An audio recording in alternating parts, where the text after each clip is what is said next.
My name is Teacher Rachel. Welcome. I have not made a video for quite some time. Like many of you, we have reprioritized things in the last month and a half, almost 2 months, and making YouTube videos just gets further down the list. But I had someone ask me my opinion about pacing and some ideas about pacing our ESL online classes.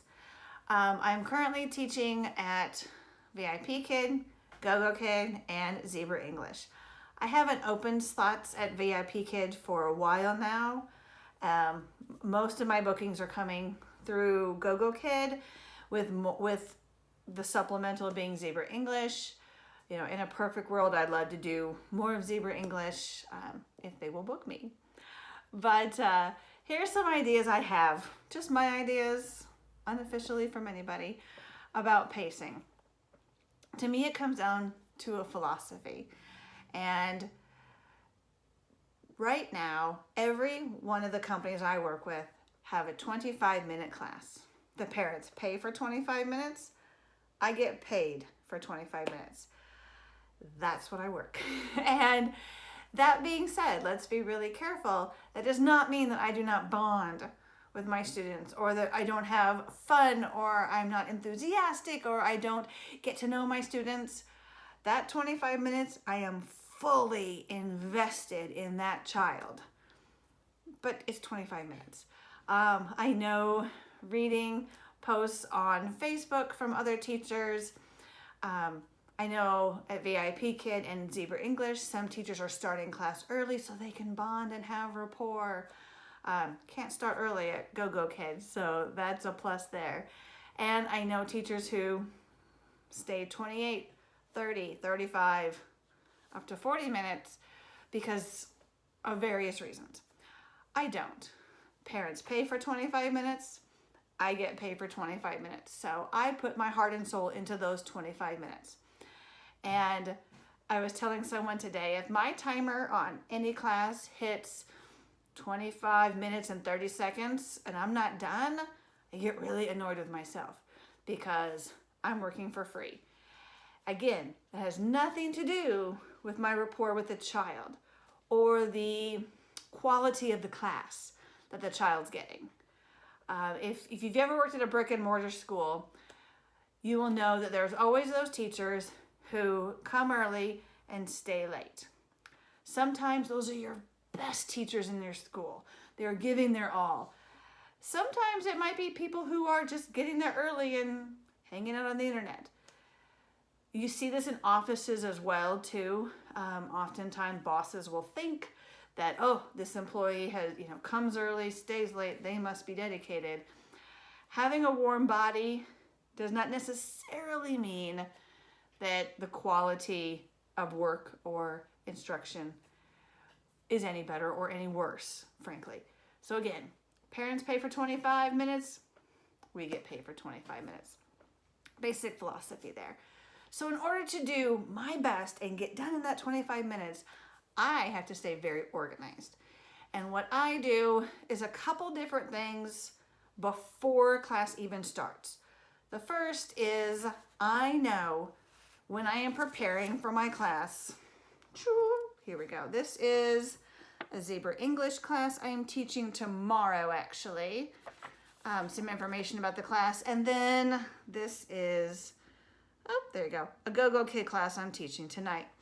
And you'll notice on each one, I know how many slides are in each class. Now, for GoGoKid, the one I'm teaching tonight is a K1, the little ones, 17 slides. There's a lot of extension that has to be done on that one. I need to know before class even begins, am I teaching a class of 17 slides or 28? My organization is much different. So I always have the end slide or goodbye slide number written down so I know.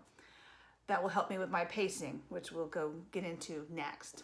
The second thing I do before classes even start is I have my feedback ready to go. I don't pay for Feedback Panda or some of the other programs that other people do. I have a Word document that I keep up on. And I don't keep old feedback. I don't need to. For me personally, I don't need to. What I do is, as I'm preparing, like tonight, I will prepare for tomorrow morning. I have a template that I use.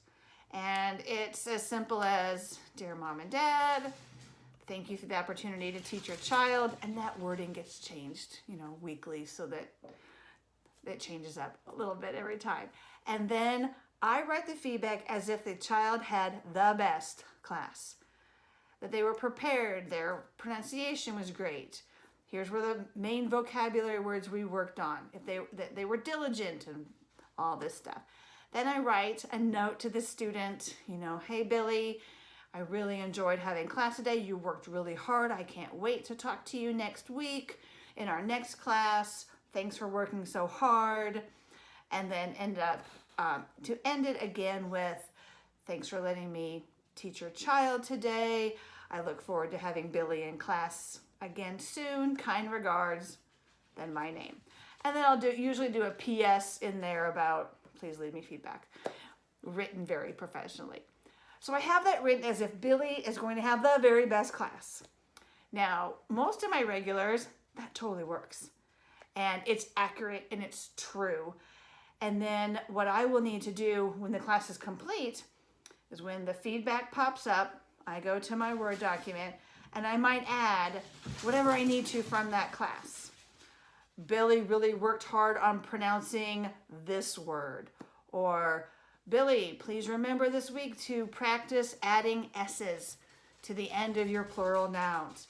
Whatever we worked on, I can add to that, but I don't have to start from scratch every time. The template is Billy had a great class. Now, if Billy did not have a great class, that takes more time to erase what I had for the template and write about how Billy's class really went.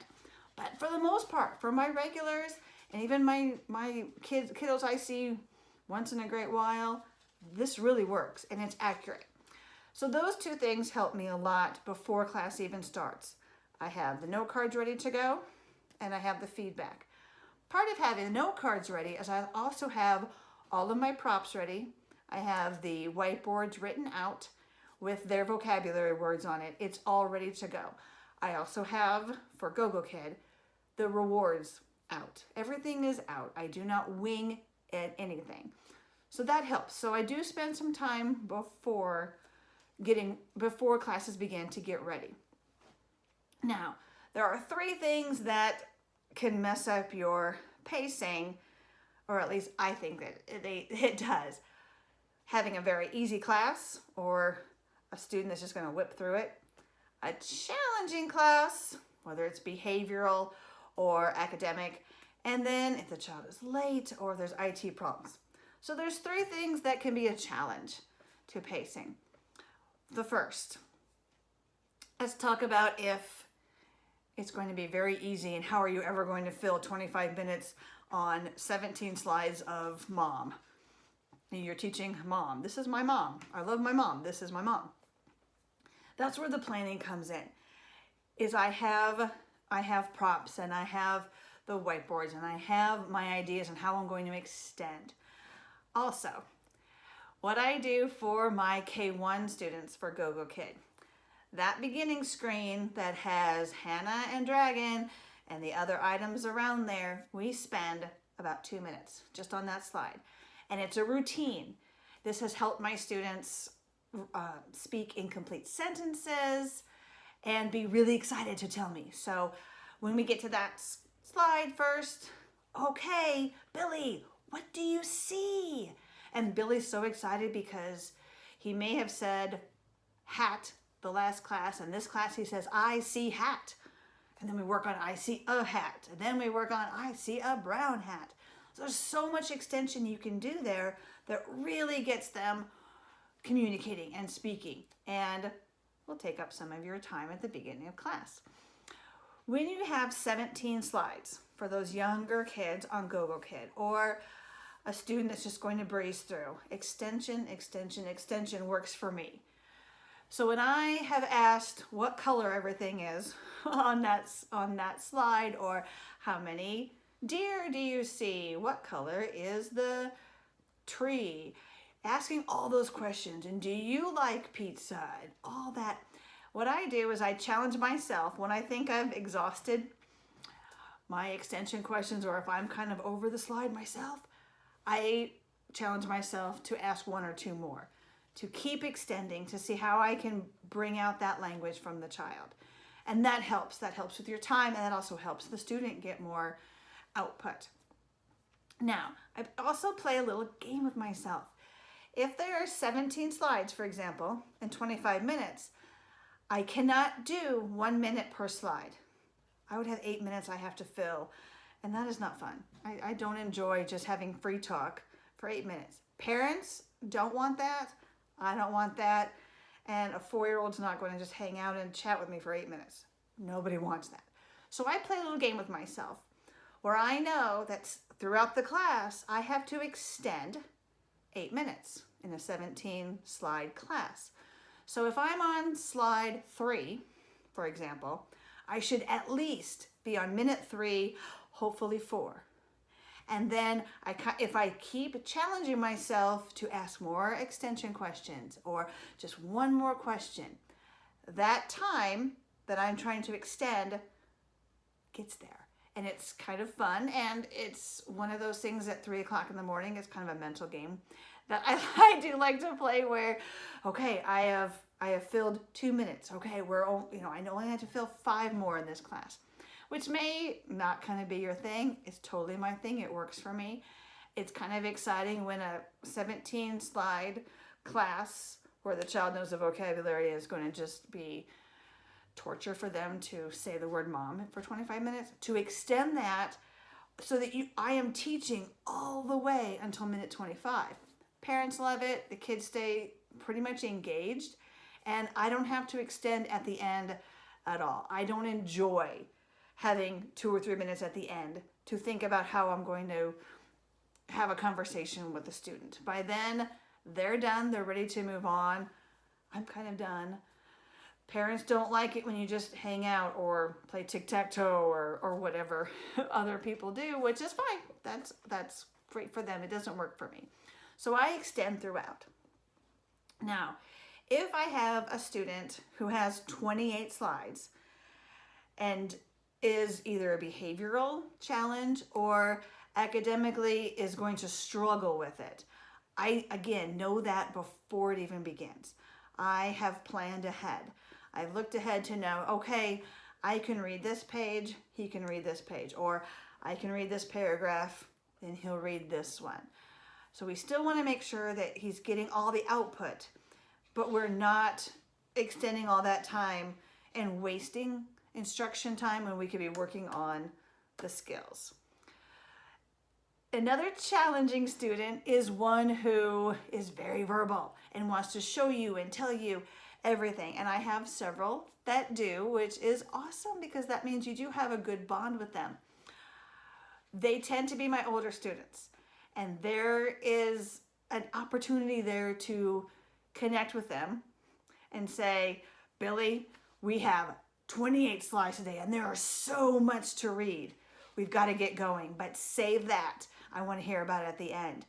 And hopefully we have a moment at the end to do that, but if not, Billy's just happy to talk to you and it's all good. So I speak to my older students and let them know we have a lot to do. We can't do show and tell throughout. My third challenge is when a student is late or if there's IT problems. At GoGoKid, if those things happen, we have to extend our class for 3 minutes. You do you. If you don't stay for those 3 minutes and a parent complains, we're out of luck. GoGoKid will not side with us. So you, do your thing. I tend to personally believe that if I'm in class on time that, sad for you for being late, but I don't run the company. So there you go.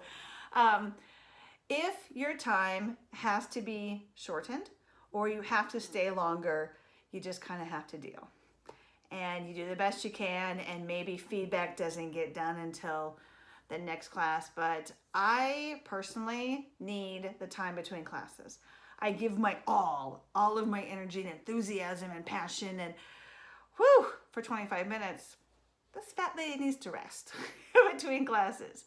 So I do need that. So if a child is late, especially at GoGoKid, and I have to stay late, it's not my favorite thing to do, to be honest with you.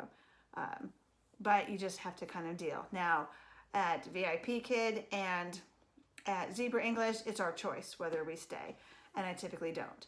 If I know that the child showed up 3 minutes late, I make the class work, and I give my all, and we do all the instruction, and we just shorten it up, and it works.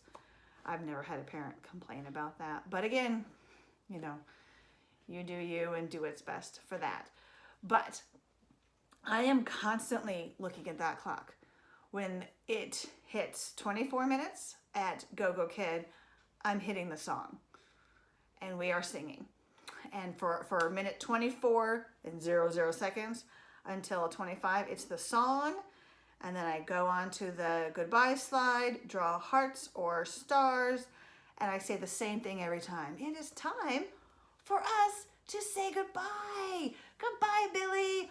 Bye, Mom. See you next time. Bye. And they're all saying bye, bye, bye. But we have the same routine every time. So they know when I get there, they can't go get their Lego creation. They can't show me the dog. They can't bring out baby sister. It's time to go. Teacher's leaving. And again, I've never had a problem with parents with that. Now, I do read on the Facebook pages where teachers will say, oh, but the kid wanted me to stay. And maybe it's because I did teach at a brick and mortar school, but the way I think about it is if it is 3:10, it's dismissal time, you put the student on the bus, bye, see you tomorrow.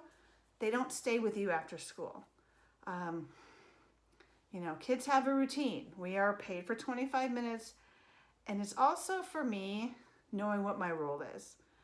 I am not the ESL teacher who's going to go to China and hang out with their family and have a vacation there. I'm not going to have WeChat, which is what their social media is, and get to know them and bond with them as a family. This is my job. And I love it, and I love the students that I have, and we have a great time in class, but I know my role. And other people see their role differently, and that's okay. But parents pay for 25 minutes, I teach for 25 minutes. And that's what works for me. So when that 25-minute hits on whatever platform it is, we're done. Today I had a class that almost went to 26 minutes, and I thought I was just going to have so much anxiety because that's not me. I don't extend. We had some issues, so it took longer. I click goodbye, up pops the feedback. I add what Billy did great, or I have to rewrite if Billy didn't do so hot that day. Send it off. Feedback's done. Drink my soda, go to the bathroom, get the props and the rewards ready for the next student, and then I usually have a minute, maybe 2, to just kind of breathe and get my energy back up for the next student. So that's what I need for me personally to keep my pacing where it needs to be for me, to give my all my enthusiasm and energy and passion for each student, but I don't need to show up early and stay late and do all that. It's not my thing. I don't need to. But again, you know, different people do it different ways. This is just how I do things. But I would love to hear what you do, to keep your pacing going for all of whatever companies you work for. Or is there a platform that's easier to do pacing for than other platforms? For me personally, I'm finding that they all kind of work out the same, and I don't have an issue with pacing, particularly at any of the companies that I work at. But if you have any tips, please comment down below. This is something we can all get better at, and we could all use some great tips. So thank you for watching. This video went a little longer than I had thought, but thanks for watching, and I would love to hear what you do. Thanks so much. Bye-bye.